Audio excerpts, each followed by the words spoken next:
Greetings, everyone. I'm excited to welcome Litan Yahav, co-founder and CEO of Vyzer. Litan, welcome to the show. I'm excited. Thanks for having me, Ben. Yeah, great to have you here. So let's dive right in. Tell us a little bit about your background. All right. So, from a founder's perspective, I guess I'm on the older side. I'm 41. I'm married. I have three kids. And I was born in the US, but when I was a kid, we moved to Israel, and I've been in Israel ever since. Served in the Navy, Israeli Navy, for 6 years. And then went to school, studied law and business, founded a startup about 12 years ago. Not SaaS, unfortunately, but about 12 years ago in a crazy diamond industry. We built hardware and software for photographing diamonds in 3D for trading purposes. And then that's scaled and we sold that company back in 2015, stayed on for a few more years during the earn out period in 2018. And overall, since 2015, for the past 8 years, been investing passively. Me and my co-founder passively invest a lot of, private equity, startups, real estate, crypto, US, Europe, all over. At some point that became a mess. These are good problems to have, right? But still for us, like issues. And we built ourselves a platform to automate the whole process of automating and tracking our wealth. And then that spun out to be a whole new startup, which is Vyzer, as you mentioned, which we founded it exactly 3 years ago. And that's a SaaS play. And so we can dive into that, whatever aspects you think would be interesting. Yeah, no, appreciate that background and intro. So yeah, let's talk about Vyzer. Yeah, tell us a little bit about the products and services that Vyzer offers. So as I mentioned, this was built for us, right? So for us, it was like, all right, I get an email from this investment I made 6 months ago. Oh, crap. When did I invest with this person and how much did I invest? And is this money that's coming in supposed to be coming in or not, or more or less? And then so the idea was sort of give a family office approach. And a family office, for those who don't know, is this team that if you're a multi-millionaire, billionaire, you have a team that helps you manage your money. But if you have enough wealth to have this complexity, but not enough to have that family office, you're basically stuck. You're building crazy spreadsheets, going and reconciling all your transactions in your bank accounts, just trying to understand like what your finances look like, what they are, not talking about tax season, which are a whole nightmare on its own. And so at Vyzer, we try to automate as much of that administrative process as possible and add insights on top of that. So for example, that email that I get from a fund I invested with, Vyzer will be CC'd for all four that email to Vyzer. Vyzer will link into all my bank accounts and track all the transactions in my banks and link transactions to specific assets. Sort of automatically categorizing cash flow, distributions, rental income, my cost of living, like everything is basically automated, and then projecting future situations. If things go as planned, how will that look in the future? And then I could add scenarios on top of that. So it's just like giving this holistic financial, not just private stuff, but also public stuff as well. Just giving that a holistic approach to managing my wealth. And again, when people say, wait, there are all these budgeting apps out there, and Mint, rest in peace, which was closed like a few weeks ago, who did a really good job at showing me my budgeting and where my expenses are and maybe high level net worth. But once you're someone more like me that has a lot of private investments as well, that just doesn't cut it, and I have to build a crazy spreadsheet. So the idea is to laser focus on people that are in this segment that have enough wealth to have the complexity, not enough to have their own family office, and give full automation from a client perspective on everything end to end from an administrative standpoint.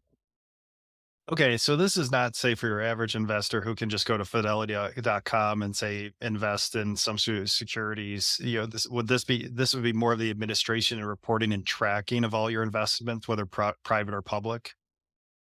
Exactly. And I think the emphasis is on the private, just because the privates usually don't take up a big portion of your portfolio, maybe 15, 20%. But it's like Pareto, it's 80% of the time managing that. The documents coming in, emails, cash, it just becomes a mess. And to be honest, financial advisors, traditional wealth managers, they don't want to deal with people like me. They want to deal with people that, predominantly have public portfolio, balancing it 60, 40, 70, 30, whatever it is, maybe adding a 401k, maybe a feeder fund into like a big private equity firm, whatever, but it's not built for people that have no privates. Yep. So yeah, Fidelity is good. But and the second thing is Fidelity, Schwab, all the bank portals. These are all like financial institution portals. They are very incentivized for you to put more money with them. So even if Fidelity tomorrow builds a platform for aggregating everything, they're going to be incentivized for you to, hey, give me more money, put more money in your IRA account in Fidelity, or you should put more money in your brokerage account in Fidelity. So And it's not, I think it's a bad thing. Like that's what business is, right? But it's such a different value proposition, different, interests. Yeah, interesting. And of course, with every SaaS product, we talk ICP, our ideal customer profile. So who's a good customer for Vyzer? That's a great question. So the ICP when we started and the ICP today has changed. So like when we started, it's really hard to put a net worth badge on our ICP. But when we thought about it, we said people between 1 million net worth and 20 million net worth, which is a relatively large spectrum, but that's like what we were focusing on people that, above the age of 35, 40. But then we also have people under 60 and at least 5 private investments. And that's like how we sort of defined it at the beginning. But that's changed because since we launched this product the beginning of the year, or beginning of 23, end of 22, we've had clients with hundreds of millions join us and clients with hundreds of thousands join us. And people that have a ton of private investment, but also people that have a little amount of private investments. And we've had people above 60 and below 35. So it's like, we're still trying to, nail it down exactly who is the person who gets the most value from the product and focus on that segment. So our ICP still is someone that has privates. If they don't have privates, they probably won't get enough value from Vyzer. And they probably need to have some wealth because if you don't have at least 4 or 5, it is still more valuable when you do. I hope that makes Okay. sense. Yeah, no, it makes sense because yeah, if you say you just have all public investments, you can go to those big banks, financial institutions. But if you have private investments, it sounds like, yeah, just like naming ARR thresholds for SaaS companies, well, should I do this at 10 million, 3 million? What's hard to say, it depends. So yeah, totally get what you're saying. And so for this, is this a self-service onboarding? They come to your site, enter a credit card and just start using it, or do you have to educate them a little bit to get going on the product? That's a great question. So when we started, we went through the superhuman model, right? We said, you want to join? All right, hop on a 30-minute Zoom call and let's get to know you. And then we scratched that and focused more on a self-serve onboarding process, which we've iterated over the past few months again and again. But overall, it's a freemium model now. So there's a free version. Then there's 3 pricing tiers.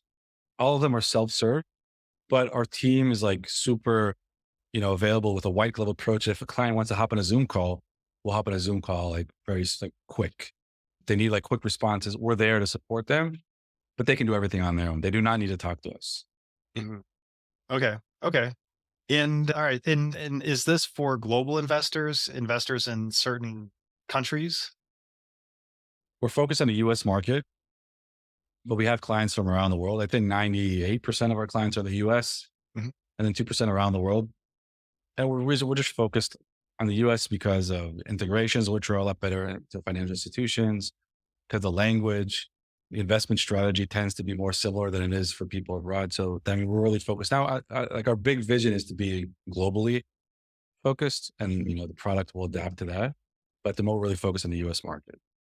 Okay. Yeah. Interesting. And so you said you founded or started about 3 years ago. So it was about 2020 that you founded Visor. We had in 2020, yes. Okay. And in 2020. And when did you say launch the first product that someone could sign up for? So we did a quiet launch in September of 22 and then public launch sort of December of 22. So less than a year ago. Okay. Okay. So just recently. So that time from starting the company late 2020 was the product build, prospect interviews. What was happening during that time? Yeah. So we were in beta for like a year, even more, iterating with clients, with beta users and testers, iterating the segment, the ICP and the product core functionality. It's a very complex product that we're going to constantly be building over the next few years, but we want to get it out there already. So we have clients already using it. Even now, like there's still a lot of places for us to improve, but we already have clients paying us and using it and giving us feedback, and we're iterating and building more functionality to serve those clients. But yeah, so before 2022, we were in beta for like a year, maybe a little more than a year. Then we decided to launch at the end of the year because even though we didn't feel that product was 100% ready, we said, screw this. We need to be out there. We need to start charging because that's like when you really test the product market fit. We start to Yeah. take money. Yeah. Yeah. Don't worry. You'll never be perfect. Right. And so do you have a company headquarters? Are you located anywhere? Yeah. So we have offices in Israel and offices in the US. In the US, we're more remote. In Israel, we're more located in one location. But as I mentioned, we are focused on the US market. So we do have plans to expand here more. Okay. And what's your current team size? So right now we're 15 people. All right. And anything you want to disclose around ARR? Are you pre-revenue? Are you generating revenue? Yeah, we're at initial revenue, Yeah. but we're growing nicely and iterating on. So as I mentioned, like when we launched like a little under a year ago, we had one pricing tier, and then we've iterated on that over the past year. And so when we started, it was just a flat fee. There was no, you couldn't try it yet. If you wanted to try it, you had to start a trial, a 30-day trial with a credit card, which created no friction and a barrier. And then in July, a few months ago, we changed that to the freemium model with the tiers, a higher model, a higher pricing tier, a lower pricing tier, and a free one. And then we've just recently we changed the higher pricing model to be different. So now we feel like we're in the sweet spot of where we want to be. And so from this point on, we do expect the revenue to grow exponentially more than it did over the past, 11 months. Okay. Yeah, that's great. And tell us a little bit about your go-to-market motion. How are you finding customers? Because this seems like it could be a really wide audience that you're after. We talked about your ICP and it could be low net worth, high net worth. So how are you finding those initial prospects? About 50% of our signups are from online acquisition, Google, Facebook, LinkedIn, retargeting campaigns, stuff like that. And, constantly tweaking the messaging because, the core value of what we provide is for people that have privates, right? And so that's sort of where our messaging is really focused. And there might be people that have, a large amount of privates with higher net worth or lower net worth. And so we're agnostic to the net worth. We're more, focus on that element of the ICP. And so there's online acquisition. And then we have affiliate marketing. So we have affiliates that we work with on a pay per sign up and pay per paying client, which has been amazing. So it's like a win-win with, these financial news writers or bloggers, these influencers on social media. And so that's been working really well. We create a lot of content. I'm on a lot of podcasts and we do a lot of like blog post articles for SEO and we have partners as well. So investor communities and investor and funds, so investment funds and GPs, general partners of these funds. So we work with them to provide more value to their members or their investors.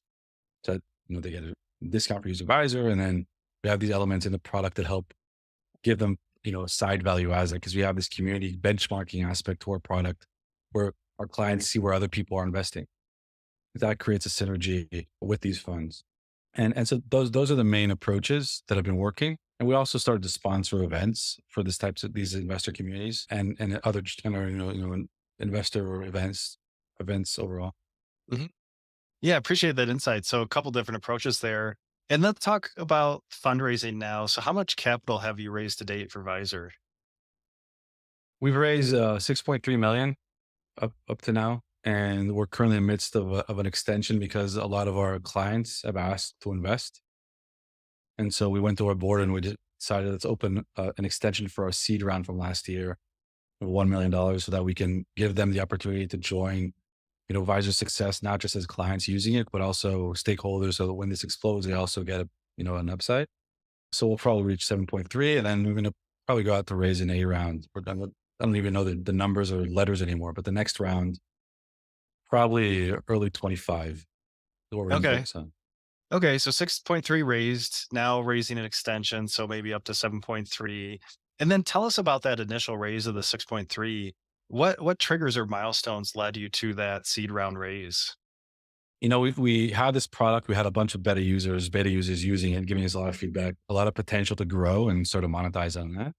And at that point, we said, all right, let's raise more money. We also needed to, because we're at a point. We did it was in two rounds, right? So we did a pre-seed round, and then we did a seed round, and we came up with the PR about all that only a few months ago because we've had clients ask us, "Wait, are you guys VC backed?" For credibility standpoint.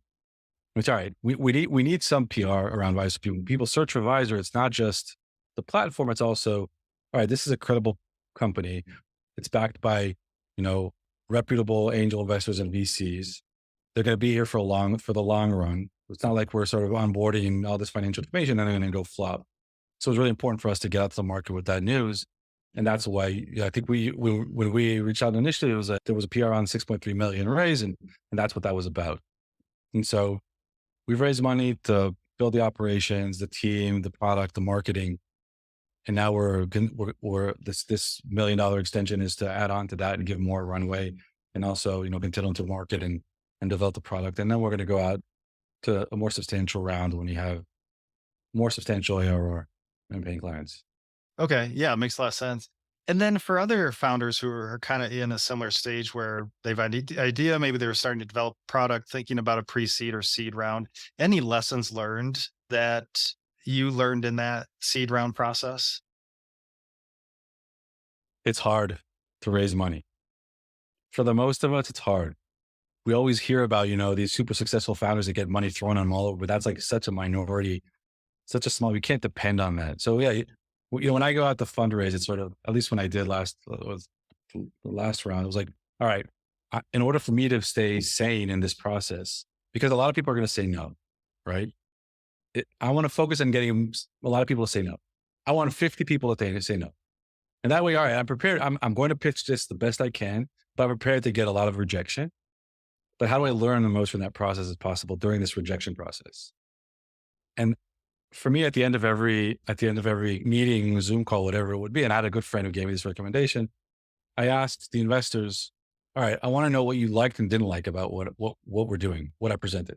Because it's really important for me to know, right? And then, a lot of them will say, no, I need some time to think about it. No, just give me like, what's your gut feeling? So it helps sort of for me to understand like feedback on that process. It gives them a minute to like, all right, gather their thoughts. Like, what are the highlights, the things I liked and didn't like from this? And then it helps you get better for the next pitch. And maybe even, refocus what the company is aiming at. So I think those are really like good lessons that I learned that I think help for other founders. Yeah, appreciate that. Great insight. Yeah, ask the investor what you like, didn't like, just that gut reaction can be really helpful. And at this stage of your SaaS business, do you have a favorite number or metric that you're focused on to guide the business? Yeah. I mean, it's what everyone cares about, money talks. I need to reach substantial MRR, ARR, and show that there's growth at a unit economics that makes sense. So those are the metrics that I look on. There's another metric I've been starting to look on more now, and that's sort of, time to return on investment, TROI, which we're doubling down on that to reduce it to as small a number as possible, right? That's how long does it take me to pay back the cost of acquisition of that cohort? That's been something we've been doubling down more on lately.